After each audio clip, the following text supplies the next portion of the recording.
¿Cómo están? Muy buenas tardes, bienvenidos una vez más al programa La Primera Infancia. Primero, como de costumbre, 4 de la tarde, siempre tenemos una cita aquí, por supuesto, para empezar el programa y como siempre, con temas interesantes que sin duda son importantes para ayudar a muchas familias, entendiendo lógicamente el contexto de la pandemia del coronavirus, que estamos en una situación aún complicada. Se habla de la segunda ola, se escucha de una tercera ola. Bueno, son distintos problemas que sin duda estamos atravesando no solamente la sociedad peruana, sino a nivel mundial. Pero a pesar de ello, creemos importante, por supuesto, seguir siempre con la frente en alto y hacer frente a toda esta situación. Y qué mejor desde la familia de Salgalú para hablar de muchos temas importantes y cuál tiene que ver, por supuesto, principalmente con la primera infancia. Bien, entonces a esta hora les vamos a mencionar rápidamente el tema que tenemos justamente en este contexto para hablar al día de hoy. Vamos a hablar sobre cuál es el impacto de la pandemia en la infancia, qué hacer, cómo o de qué manera ha venido afectando el confinamiento, ¿no?, por la pandemia en muchos niños, tanto en temas de salud, en temas de educación, en temas de protección. El tema de la violencia sin duda son ejes importantes, y para ello vamos a hablar con Romy Ríos Núñez. Así es, Ríos Núñez. Ella es especialista en primera infancia y gerenta de la Fundación Baltasar y Nicolás. También vamos ahora, y también es presidenta de Coopera Infancia, movimiento de la sociedad civil, para que nos comente, para que nos hable un poco de la evaluación que ellos como institución, por supuesto, han realizado respecto al tema que justamente nos compete para el día de hoy. También vamos a hablar con Luis Alberto Palomino Berríos. Él es doctor en psicología y de salud pública, ex decano del Colegio de Psicólogos y docente universitario. Bien, con ellos, por supuesto, vamos a hablar durante el programa. Y como siempre, como de costumbre, también hoy tendremos el documental, un segmento del documental El Comienzo de la Vida, entrando ya al capítulo 20 para el día de hoy. Muy bien, de esta manera les comentamos rápidamente que pueden realizar sus preguntas y comentarios a través de nuestro Facebook de Salgalú Comunicación, que nos acerca, y en la web www.salgalú.tv. También, por supuesto, los invitamos para que entren en Inversión en la Infancia en nuestro Facebook y puedan encontrarnos allí, como también distintas informaciones. Entonces, a esta hora vámonos rápidamente a un corte y regresamos con más aquí en La Primera Infancia Primero. Volvemos. La pandemia por el coronavirus es una situación que nunca antes hemos visto. Este virus afecta a toda la población, pero la población más vulnerable son los adultos mayores, peor aún si tienen enfermedades crónicas o de alto riesgo. ¿Cómo podemos cuidarlos? Recuérdale a tu abuelito o abuelita lavarse las manos frecuentemente con agua y jabón, al menos 20 segundos.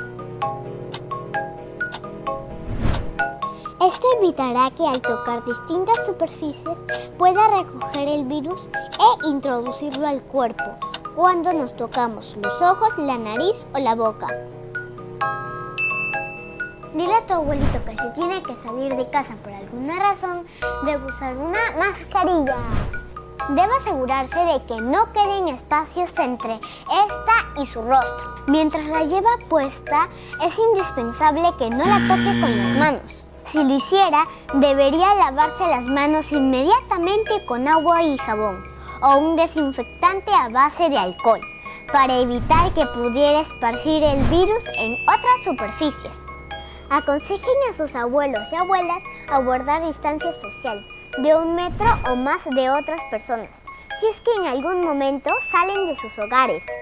Díganle a sus papitos que limpien o laven diariamente muebles, pisos y ropa, utilizando siempre guantes de limpieza con detergente, alcohol, agua oxigenada, lejía o distintos desinfectantes, teniendo en cuenta no mezclarlos entre sí. Mantengamos a nuestros abuelos o abuelas bien hidratados, recordando principalmente que todo alimento preparado dentro de casa y acorde a la dieta de cada adulto mayor será lo mejor para ellos. Por favor, amigo y amiga, sigan estas recomendaciones en sus hogares y cuidemos de esta forma a los adultos mayores. Sobre todo, no olvidemos recordar estos 3 pasos fundamentales. Primero mi salud, cuidémonos bien, cuidémonos bien. 1, 2 y 3. 1 y a lavar las manos muy bien, también al revés. 1, 2 y 3. 2 y a proteger mi boca y nariz y estar muy feliz como una lombriz. 3 y a recordar 2 pasos atrás, quizás uno más, volviendo a comenzar. Gobierno del Perú. El Perú primero.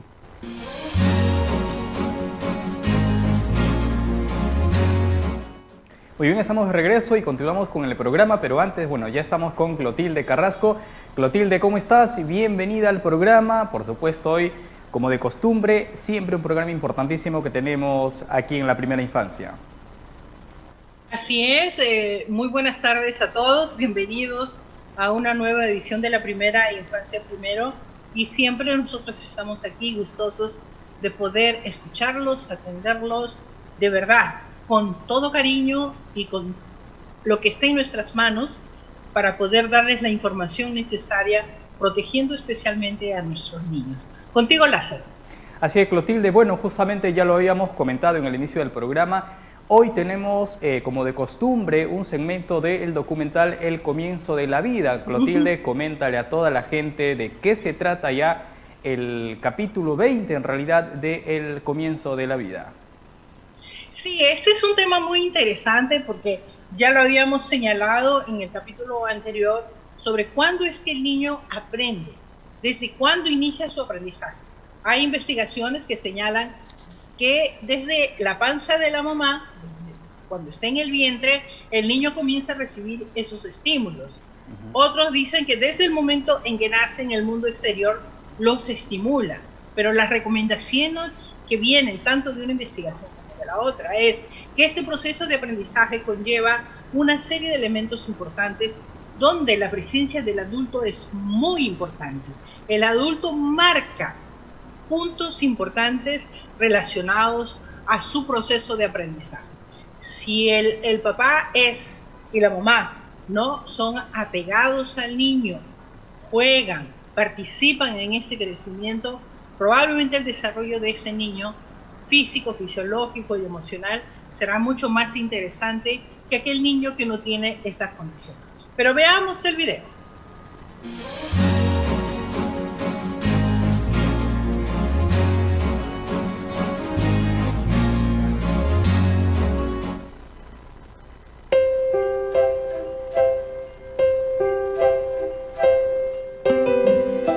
I bambini iniziano ad apprendere da subito, quando nascono, anzi iniziano ad apprendere anche prima, quando sono ancora nella pancia della mamma.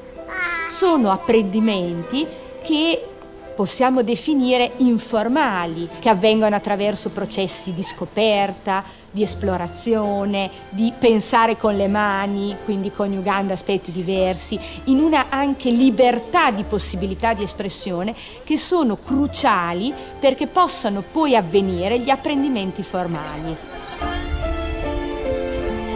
Noi con le persone, coi bambini prima di tutto, costruiamo insieme dei significati che troviamo nella nostra vita, nella nostra cultura, nei nostri desideri, nelle nostre etiche, e questo è quello che scambiamo e possiamo scambiare coi bambini. Quindi anche poche cose però possono diventare estremamente significanti per i bambini e per gli adulti assieme. Nos 2 primeiros anos de vida, a criança tem basicamente 2 formas de brincar. E essas 2 formas são diferentes e muito importantes. Então, uma primeira forma é a brincadeira com os adultos.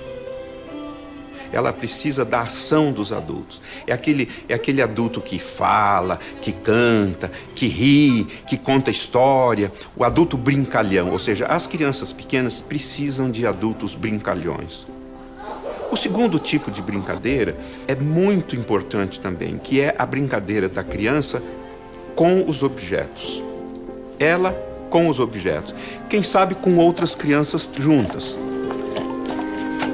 Anytime you walk into a room full of 2- and 3-year-olds and you'll see they're off in this world of Ninja Turtles and tea parties and this strange ponies and this strange pretend world. And it's a bit of a puzzle about why it is that children who need to learn so much about the real world spend so much of their time off in these kind of crazy imaginary worlds. And the answer seems to be that imagining alternative worlds, imagining being able to think about the world in a way that's different from the way the world actually is, that's actually one of the most powerful capacities that we human beings have as adults. Brincar é fundamental para a criança. Brincar é um exercício de futurologia que a criança precisa treinar. E é no brincar que ela joga todas as suas maneiras de existir. All the important things are happening when they're playing. They're engaged, they're participating in the world, they're learning. It's their work, it's what they're supposed to be doing, right? Creative play is all about problem solving. It's all about finding new ways to do something, of thinking out of the box, of being able to put together your puzzle pieces or your dolls or whatever articles you have in clear and imaginative ways that are not the traditional ways to use it. And so creative play has so much to do, not just with what children engage with, but the process of learning, the process of being innovative, the process of learning how to take a few risks, sometimes failing, but then learning from that and succeeding. And it has a lot of lifelong lessons for us to achieve and succeed in this complex 21st century economy.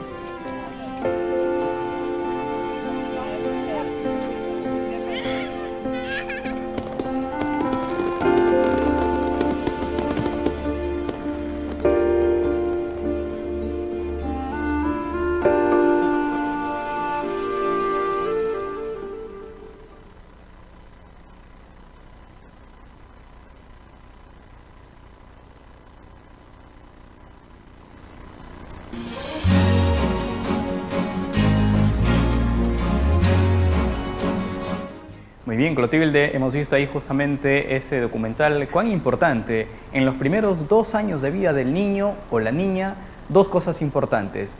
Uno, la interacción de juego que tienen o deberían tener con los adultos, y el otro con objetos y con sus pares, con otros niños o niñas, también sin duda muy importante. Sí, así es un tema muy importante y que realmente, ¿no?, debemos considerar cómo influye esa comunidad donde nosotros vivimos. Perdón, papá, mamá, abuelos, amiguitos, vecinos, e inclusive las mascotas que tenemos en casa son muy importantes justamente porque nos da una apertura bastante interesante con relación a cómo desarrollan nuestros niños. Así es que yo creo que es muy importante modificar a veces nuestros comportamientos porque pensamos, no, es chiquitito, no entiendo, no importa, déjalo que juegue solo por ahí, y los llenamos de juguetes o de cosas sencillas y no nos involucramos en este proceso de crecimiento de nuestros niños. Lázaro, ¿qué te parece si nos vamos a un corte y regresamos enseguida?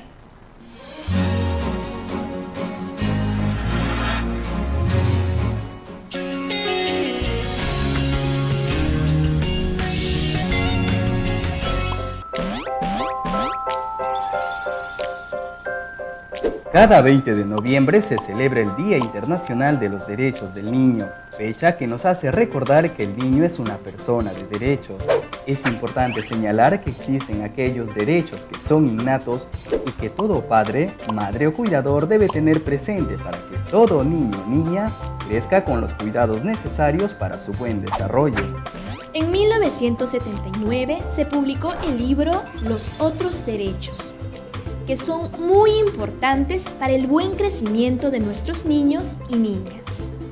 Tienen derecho a ser protegido en casa y en todo lugar, ser estimulado física, intelectual y emocionalmente, garabatear y pintar para expresar sus angustias, jugar, porque su aprendizaje está en esta experiencia. La libertad para conocer y experimentar. La confianza que los papás y la sociedad deben darle. Ser reconocido y tener su identidad. Tener límites para saber hasta dónde puede llegar.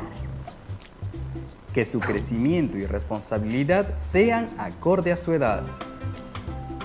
La fantasía para soñar, crear o recrear ilusiones. Amigo imaginario para no sentirse solo.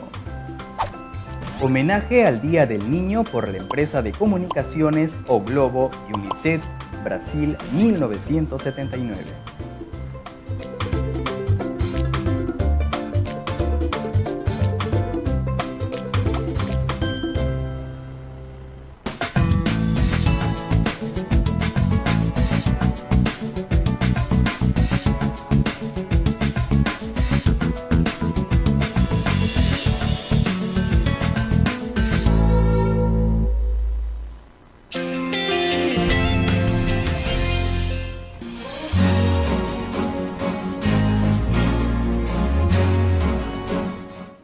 Continuamos aquí en el programa La Primera Infancia Primero y ahora sí entramos, Clotilde, ya nuestro tema de fondo, tema central, cual tiene que ver, por supuesto, con conocer cuál es el impacto de la pandemia en los niños y niñas, ¿no? En todo este contexto y, por supuesto, qué es lo que de alguna forma se debería hacer para evitar todas estas situaciones. Clotilde, ¿a quién tenemos el día de hoy en el programa?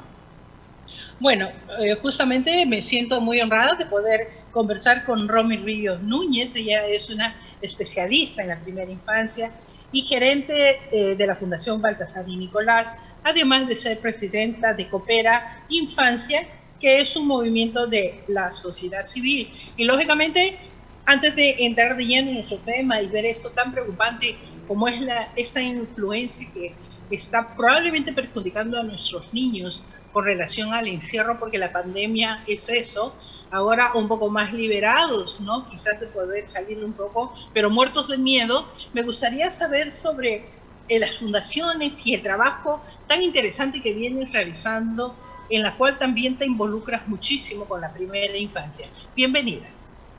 Muy buenas tardes, Clotilde. Gracias también a Lázaro. Gracias por permitirnos este espacio. Bueno, efectivamente, la Fundación Baltasar y Nicolás es una fundación que está dedicada a trabajar con las familias. Realizamos principalmente acompañamiento a las familias, justamente para promover que padres, madres sensibilizados logren esta interacción importante y vital para poder lograr todos estos aspectos del desarrollo que nos mostraba el video que tú has puesto al inicio del programa, ¿no? El inicio de la vida justamente nos indica que lo que tenemos que lograr son padres responsivos. Y nuestra fundación, a través del programa comunitario que tiene, interviene con la familia directamente para realizar acompañamiento. Tenemos también todo un manejo de redes sociales para poder transmitir, informar a madres, padres y cuidadores sobre la importancia de estos primeros 3 años de vida o desde la gestación, ¿no? Que es todos los cuidados que deben de tener en relación a la crianza del niño y a también aspectos de salud misma. En realidad es un tema muy importante y sobre todo que dadas las circunstancias, pues cuanto más organizaciones apoyen en este desarrollo de poder cuidar a nuestros niños es muy importante. Pero ya antes de señalar qué se debe hacer, ¿cómo es que nuestros niños están? Ustedes han hecho una evaluación muy interesante y me gustaría saber pues que nos plantees cómo están nuestros niños a nivel Perú. ¿Cuál es la circunstancia tan grave? No vamos a entrar de fondo, pero hay un tema muy preocupante de la desaparición de tantos niños que se están sucediendo.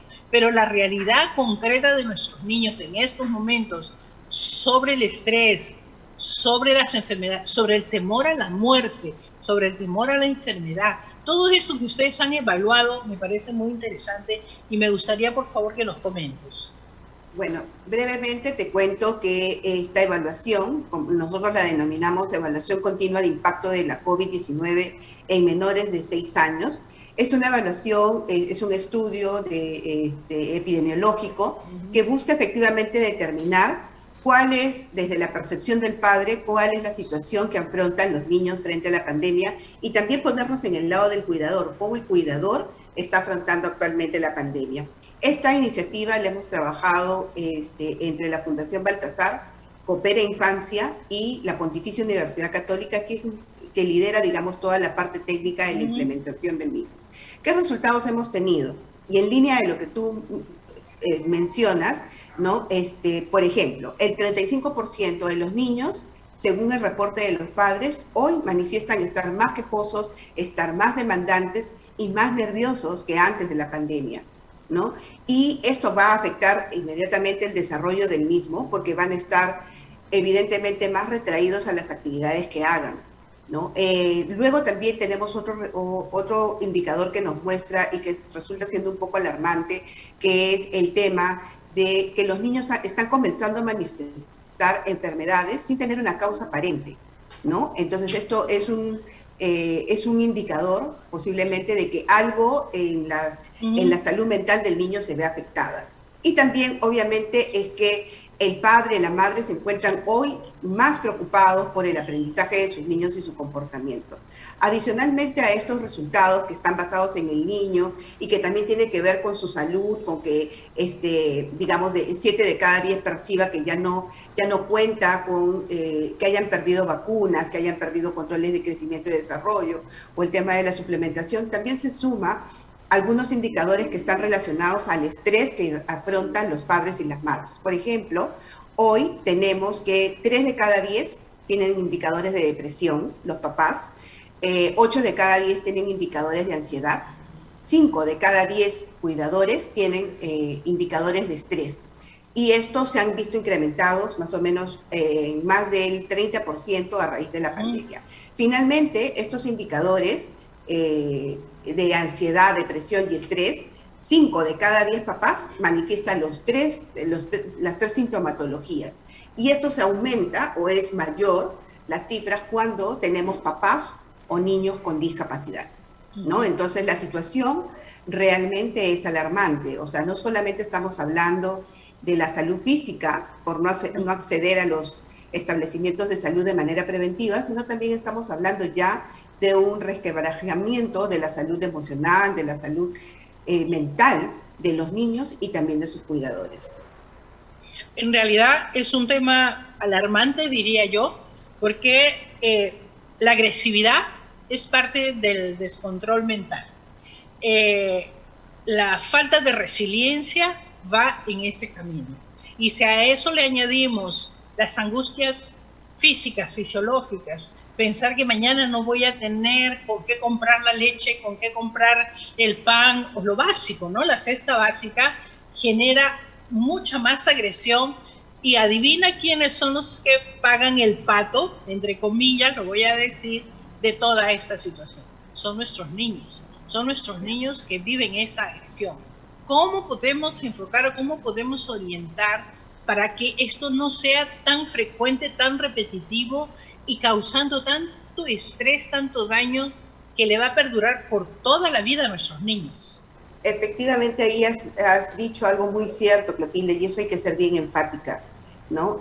Lo que afrontan los adultos definitivamente repercute en la vida del niño, y no solamente por el presente, sino pensando en el futuro, ¿no? Cuando nos preguntamos por qué un niño no aprende bien, por qué es un niño temeroso, por qué es un adolescente temeroso, por qué es un adolescente que está metido en drogas, es porque precisamente algo no hemos hecho bien durante la primera infancia. ¿Qué podemos hacer frente a estos resultados? Lo que tenemos que hacer, primero como padres, ¿no? Como papá, como mamá, primero pensar de que no somos perfectos, ¿no? Porque hay una gran sobrecarga hoy con el teletrabajo, más el cuidado de los niños, más toda la situación económica, la situación sanitaria, todo eso agobia a los papás. Los papás se encuentran sumamente agobiados frente a esta realidad. Entonces, primero recordar que nadie es perfecto, que necesitamos buscar ayuda, ¿no? No somos superhéroes, por favor, no somos papás superhéroes, necesitamos buscar ayuda, y esto significa buscar a la familia para que nos ayude incluso con el cuidado a veces de los niños, decir, ¿sabes qué? No puedo, por favor, ayúdame, ¿no? O simplemente para poder descargar con un amigo, un profesional de la salud mental, un psicólogo, ¿no? Buscar la orientación y poder hablar, tener un espacio de escucha que nos permita dedicarnos unos minutos a nosotros papás, ¿no? Para poder despejar un poco todo ese cargamento de cosas que nos van agobiando día a día. Eso por un lado, ¿no? Buscar la ayuda va a ser importante. Dedicarse unos momentos a hacer algo que nos gusta es también un momento de relajación, eso también es sumamente importante. Los papás y mamás pensamos que tenemos que estar en actividad 100% dedicadas a los hijos, 100% dedicados al trabajo y nos olvidamos de nosotros, ¿no? Y cuando nos olvidamos de nosotros es ahí que surge, digamos, esa imposibilidad de poder tener esos elementos de contención que nos van a hacer justamente tomar con calma o afrontar con calma una situación de estrés. Hablar de lo que sentimos, reconocer las cosas que estamos haciendo, qué es lo que estamos haciendo bien, distribuirnos las tareas con la pareja, resulta siendo elemental para poder justamente salvaguardar la paz en el hogar y obviamente también, guardando las medidas de bioseguridad, salir, caminar, respirar, ¿no? Y estar en contacto un poco con la naturaleza para olvidarnos un poco de los problemas. Esto es pensando en los niños, pensando en el cuidador para que pueda luego afrontar con mayor positividad las cosas que tiene que afrontar con el niño. Directamente con el niño, ¿qué recomendamos, no? Primero, es indispensable que papá y mamá estén pensando que lo más importante que el niño necesita, sobre todo el niño pequeño, necesita mucho afecto. Entonces, todo el tiempo hay que tratar de hablar y demostrar nuestro afecto en todo momento, porque el niño percibe, es como una esponjita, percibe todo lo que nosotros los adultos sentimos. Entonces, si estamos tensos, si estamos preocupados, estamos nerviosos, encima nos peleamos con la pareja, definitivamente el que paga los platos va a ser el niño. Entonces necesitamos que el niño no absorba esas energías que nosotros tenemos, ¿no? Y demostrarle todo nuestro afecto. Conversar mucho con él, conversar mucho con el bebé, mucho con el niño van a ser elementos clave para poder descubrir también qué es lo que está sintiendo el niño y poder de esa manera ayudar a través de conversación, decirles no te preocupes, aquí estamos seguros, ¿no? La enfermedad no nos va a atacar si es que nosotros nos cuidamos. Es importante comenzar a conversar con el niño, así sea un bebé porque el bebé, siendo bebé, incluso de recién nacido, está intentando comunicarse. Entonces nosotros tenemos que buscar esos espacios de escucha, esos espacios de interacción, aprovechar la alimentación, aprovechar el momento del baño, del cambio de pañal para poder interactuar con él de manera positiva, ¿no? Entonces esas son algunas recomendaciones que podríamos dar frente a estos resultados que estamos viendo. Hay dos personajes que me parecen interesantes. Uno lo has mencionado tú, señalando el rol que en estos momentos ocupa el psicólogo.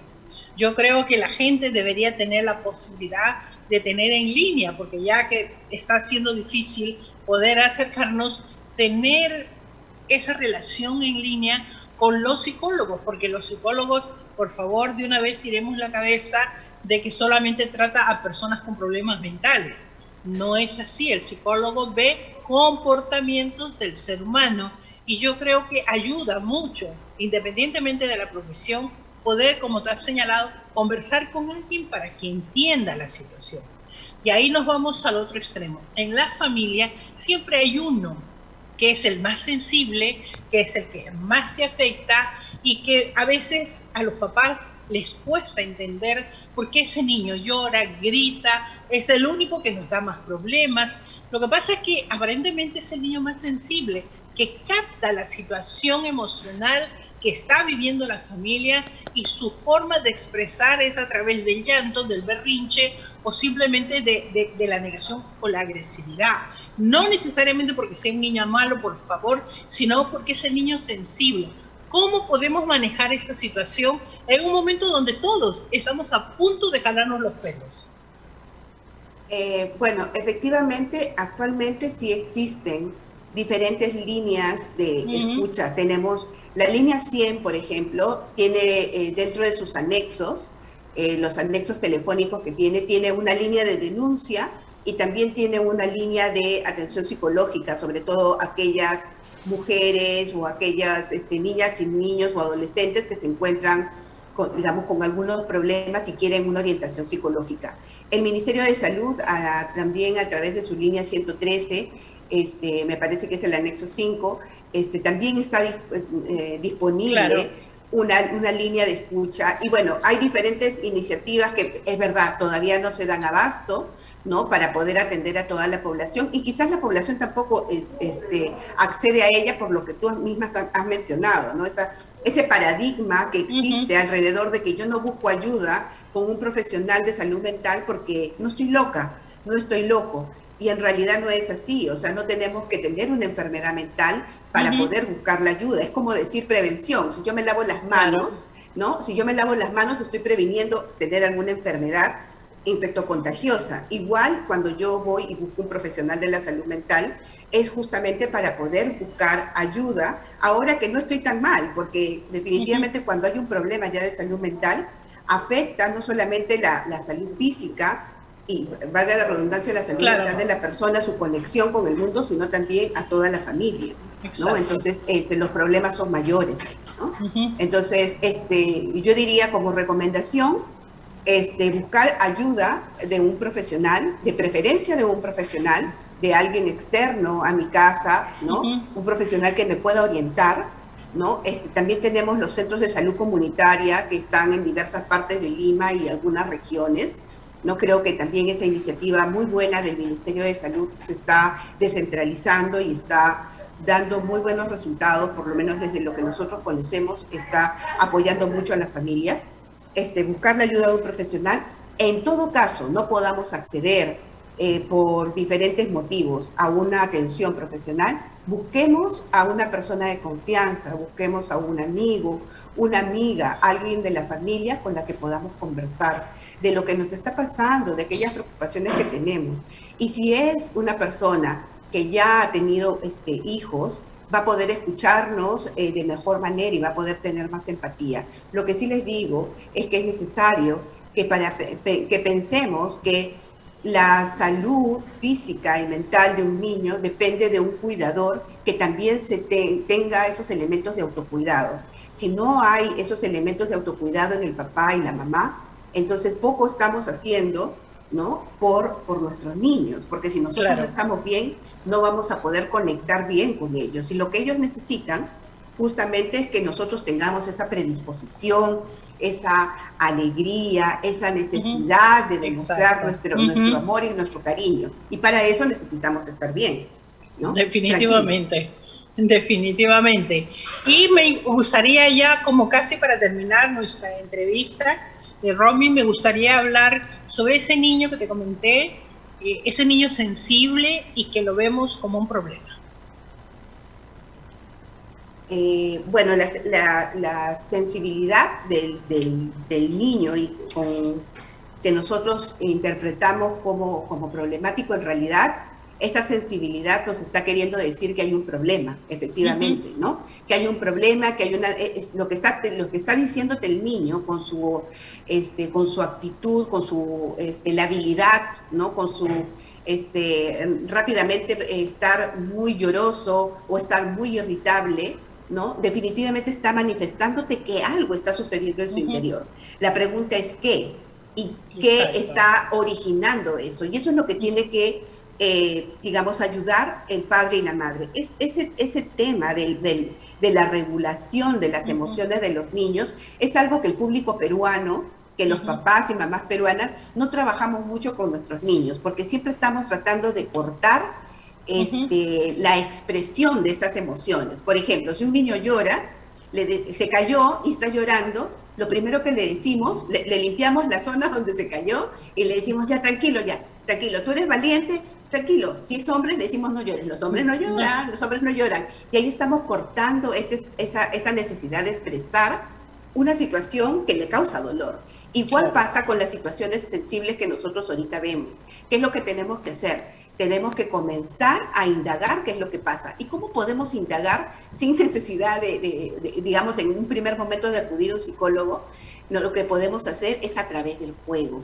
A través del juego podemos sentarnos con él y estar observando cuáles son esos comportamientos, cómo él comienza a relacionarse en el juego. Claro. Por ejemplo, si está jugando muy agresivo con sus muñequitos, o nos está también a nosotros con mucha agresividad en el juego, algo está sucediendo, y comenzar a preguntarle, ¿qué es lo que está pasando? ¿No? ¿Qué es lo que está pasando, hijo? ¿Por qué los soldaditos se pelean así? Y él poco a poco va a ir exteriorizando ese malestar que tiene, ¿no? Y si es una tristeza, ¿no? También a través del juego se podría comenzar a detectar, ¿no? Detectar ella y comenzar a trabajar eso con el niño. ¿Y cómo se trabaja? No solamente se trabaja, digamos, dedicándole más tiempo, sino que el tiempo sea efectivamente de calidad. Tener una rutina mucho más específica con él o con ella, ¿no? Y tener que, si sabemos que está triste y ya nos ha manifestado que se siente muy triste o preocupado o preocupada, lo que necesitamos es, a través del cuento, a través de las conversaciones, comenzar a darle esa tranquilidad que necesite para que logre ese equilibrio.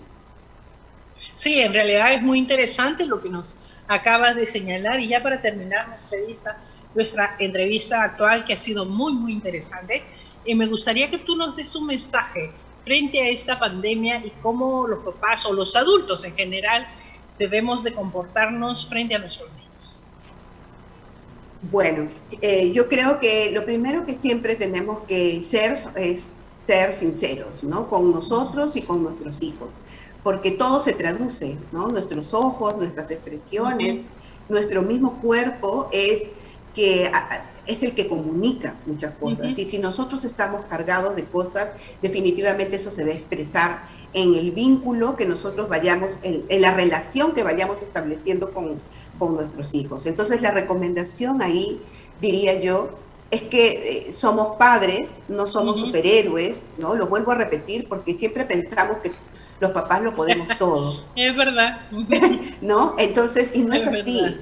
Y no es así. Entonces, y más todavía las mujeres, ¿no? Las mujeres que pensamos que de verdad podemos hacerlo todo. Si el marido no ayuda, bueno, no importa, ¿para qué me sirve si yo lo puedo hacer sola? ¿No? Entonces, creo que esos pensamientos no nos ayudan, ¿no? Más bien lo que necesitamos es compartir, y creo que transparentar un poco la situación emocional que nosotros como padres tenemos, y trabajar en eso nos va a permitir tener una mejor relación con nuestro niño y definitivamente brindarle lo que el niño necesita. O sea, nuestro hijo no solamente necesita una comida nutritiva, ¿no? No necesita una buena, tener la mejor carne, la mejor leche, no solamente necesita eso, ¿no? Necesita también un afecto real, una atención de las necesidades de manera real y sincera por parte de los padres y las madres. Por tanto, nosotros como cuidadores necesitamos cuidarnos. Esa sería, creo, mi recomendación principal. Cuidarnos nosotros para cuidar mejor a nuestros niños. Perfecto. Muchísimas gracias, Romy. De verdad, mejores palabras imposibles. Te agradecemos mucho por haber estado con nosotros. Y nosotros vamos a continuar con nuestro programa, pero antes nos vamos a un pequeño corte.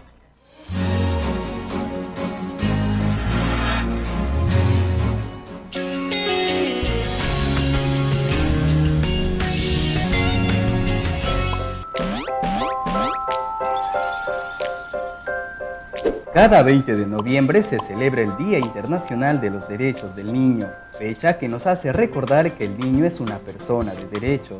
Es importante señalar que existen aquellos derechos que son innatos y que todo padre, madre o cuidador debe tener presente para que todo niño o niña crezca con los cuidados necesarios para su buen desarrollo. En 1979 se publicó el libro Los Otros Derechos, que son muy importantes para el buen crecimiento de nuestros niños y niñas. Tienen derecho a ser protegido en casa y en todo lugar, ser estimulado física, intelectual y emocionalmente, garabatear y pintar para expresar sus angustias, jugar porque su aprendizaje está en esta experiencia. La libertad para conocer y experimentar. La confianza que los papás y la sociedad deben darle. Ser reconocido y tener su identidad. Tener límites para saber hasta dónde puede llegar. Que su crecimiento y responsabilidad sean acorde a su edad. La fantasía para soñar, crear o recrear ilusiones. Amigo imaginario para no sentirse solo. Homenaje al Día del Niño por la empresa de comunicaciones O Globo y UNICEF, Brasil, 1979.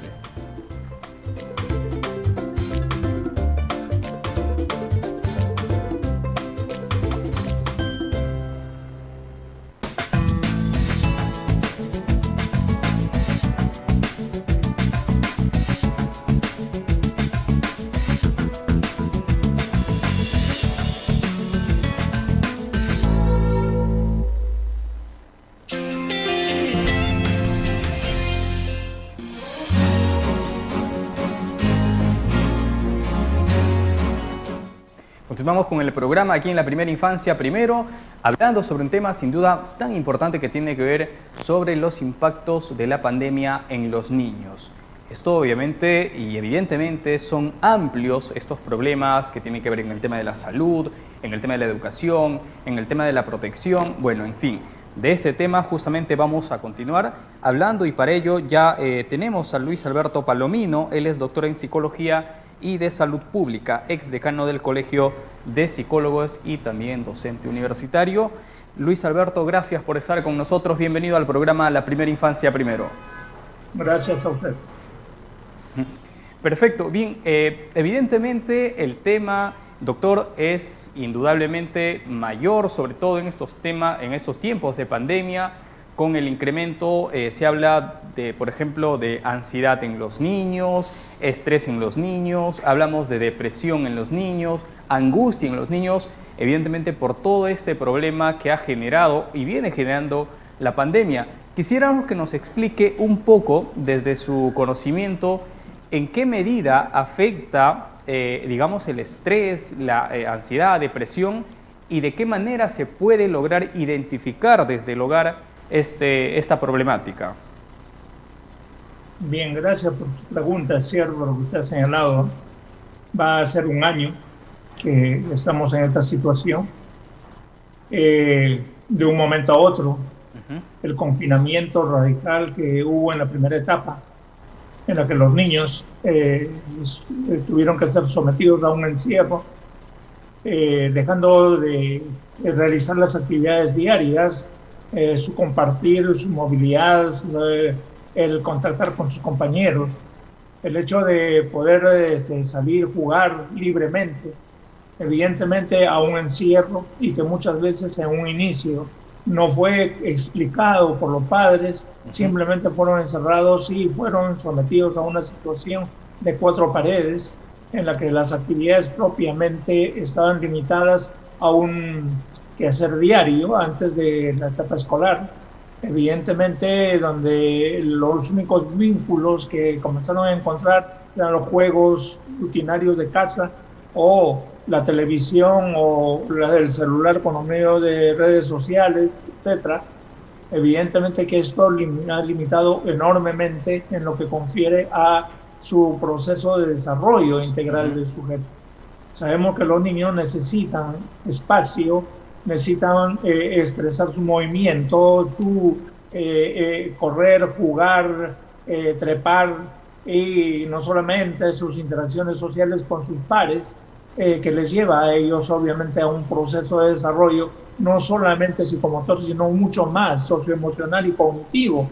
Esto ha sido durante este año un factor enormemente complejo que afecta evidentemente por primero la cuestión del desarrollo socioemocional con elementos primero de ansiedad, de estrés, evidentemente que se han manifestado de diversas formas como llantos, quejas, aburrimiento, rebeldía, querer hacer cosas que nos han contemplado, y esto colinda fundamentalmente con características propias de la estructura familiar.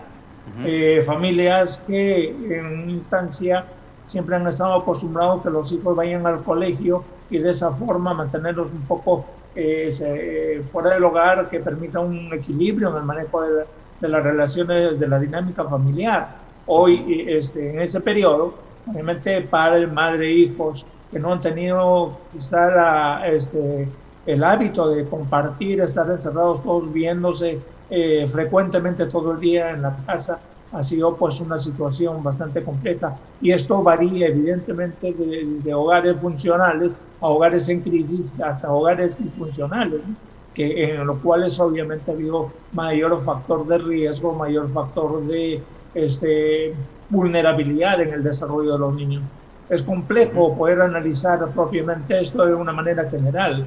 Esto va deslizándose en cada estrato social, en cada organización familiar.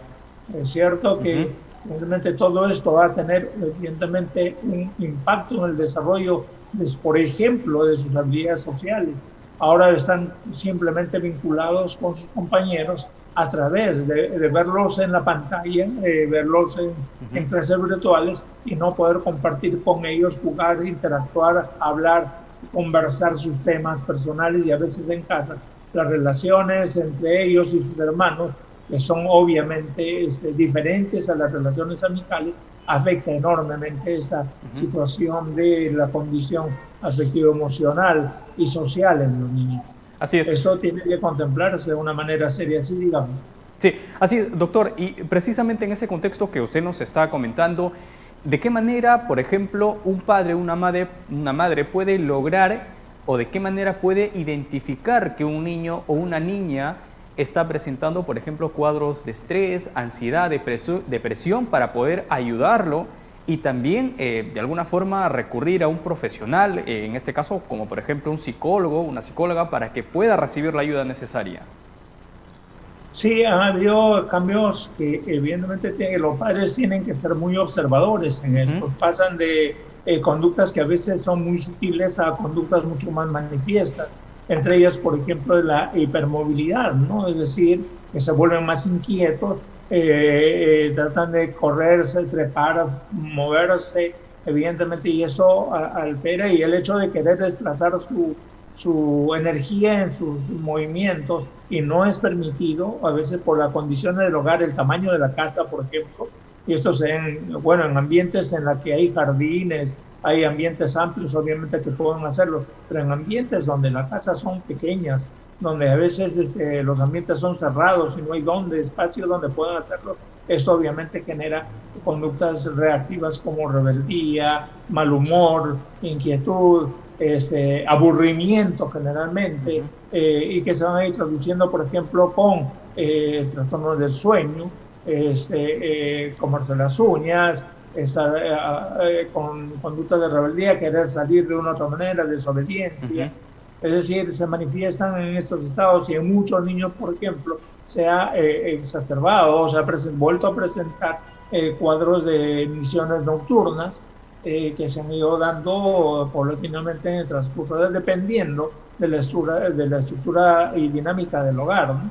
Es necesario saber observar estos cambios, que muchas veces el niño pasa de un estado de lo que era antes a lo que es ahora, en evidentemente observación de sus conductas. Hay niños que han pasado a estar incluso en cuadros depresivos, callados, encerrados en sí mismos, encerrados en sus habitaciones, sin querer hablar, sin querer compartir, sin conversar, respondiendo con monosílabos, y que demuestran pues una carita de tristeza, mirando la ventana, mirando el televisor, sentados horas y horas frente a una computadora, a los juegos, al televisor, que para nosotros puede decir, no, está tranquilo, vino el televisor, pero en su mirada vacía o perdida puede estar manifestando obviamente características que afectan su condición de poder permitir o observar cambios que de lo que han sido antes, ¿no? A veces los padres se quedan tranquilos porque creen que están quietos, pero no, por dentro es que se está produciendo un cambio, y realmente sus emociones mucho más. Ahora, esto se incrementa más todavía cuando aparece el miedo a la enfermedad, el miedo a la situación de los padres, el miedo a la muerte cuando se ve en televisión la noticia, cuando algún familiar de casa ha sido afectado, ha fallecido. Obviamente este miedo, este temor, que a veces no es manifiesto, se va a hacer evidente en los sueños, en las interrupciones del sueño, en el no poder descansar bien, en la irritabilidad que manifiestan los niños. Esa es una cuestión que hay que tomarlo en cuenta. Lo que pasa es de que muchos de los adultos no explican a los niños qué es lo que sucede, qué es lo que pasa, y no hay un diálogo directo y abierto con ellos para poder explicarles cómo es la situación y qué es lo que se debe tener en cuenta, y poder aperturar la comunicación con ellos para que puedan de una manera compartir su pensamiento, la forma de ver las cosas como están pasando, ¿no? Sí, sin duda. Así es, doctor, sin duda muy importante lo que nos viene comentando, y precisamente y efectivamente también el tema de la observación, como bien usted lo dice desde casa, los padres sin duda, puesto los ojos en sus niños, sin duda es importante para lograr identificar estos tipos de problemas y lógicamente buscar ayuda para evitar, digamos, algunos posibles problemas secundarios o efectos que puedan padecer con el tiempo.